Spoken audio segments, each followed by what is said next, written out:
आमकां 3 जावन 9 मिनटां आमकां कॉल आयले सेंटुरान ते उजो लागलो तेंचो तो प्लांट हेचो तो प्लांट आमचो QC प्लांट म्हणा तो सो ते रिजेक्शन बी आसता पळय ते रिजेक्शन ते डायल्यूट करून ते टेस्ट करता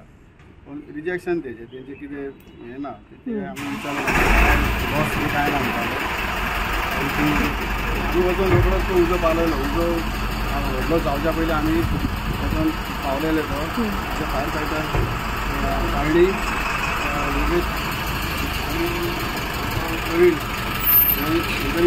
बरें काम करून हांव भितर गेलो सायड घालून तेंच्यांनी म्हाका बरी हेल्प केली आनी वचून आमी उजो पावलेलो लॉस बीन एक्झॅक्ट कितें तेंच्यांनी सांगला की काय आमी विचारलें तेंकां तेंचे लॉस तितकें काय व्हडलें जावंक ना 2-3 बाटले आसले ते बाटले फुटल्या तेंच्या आनी काय जावना सो कोणाक मनशाक बीन कितें इंजरी बी मनशाक कांयच इंजरी ना ते जे कितें आज सेफ्टी ऑफिसर आसलो पळय तेंच्यांनी लोकांक तेंकां पयलींच काडून दवरलेले काय आमी वयता भितर जाल्यार तो डाग आसलो वर आसलो सो आमी तो सायड घालून भितर गेलो हांव आनी उजो आसलो पळय तो उजो पालयलो संतूर न्ही संतूर संतूर तुम्ही पळयतात GNH.